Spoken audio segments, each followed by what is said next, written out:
আসসালামু আলাইকুম গাইস। আজকে আমরা সার্কাস দেখতে গিয়েছিলাম। সার্কাস দেখতে কি করলাম আর কি দেখলাম সব কিছুই বলবো এই ভিডিওতে। এট ফার্স্ট নির্দিষ্ট টাইমের মধ্যে আমরা সার্কাসে চলে আসলাম, এসে সার্কাসের টিকিট কেটে সার্কাসে ঢুকে পড়লাম। মানে নির্দিষ্ট জায়গায় আমরা সার্কাসের শো দেখার জন্য বসে পড়লাম। সর্বপ্রথম বারের খেলা দিয়ে সার্কাসটা শুরু হলো। এরপরে একটু হাতের খেলনা দেখলাম। এরপরে দেখলাম রোলার ব্যারেজ খেলা। পরে দেখলাম রিং ঝুলা। তারপরে দেখলাম ফায়ার ক্যান্ডেল খেলা। এরপরে দেখলাম ফায়ারিং বেলুন। তারপরে দেখলাম রিং ডান্স। তারপরে দেখলাম কাপাল ঝুলা। তারপরে দেখলাম ছোট সাইকেল খেলা। এবারে ডায়মন্ড সার্কাসের সেরা খেলা ছিল, বেস্ট খেলা ছিল এই ভয়ানক ভাল্লুক খেলাটি। সবাইকে ভয় দেখাচ্ছে এবং তারপরে ডান্স করেছিল।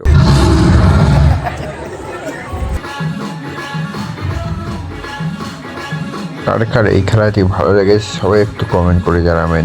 তারপরে আমরা সার্কাস থেকে বেরিয়ে চলে আসি। তারপরে সাবির বুড়াগার্ডের সাথে দেখা হলো।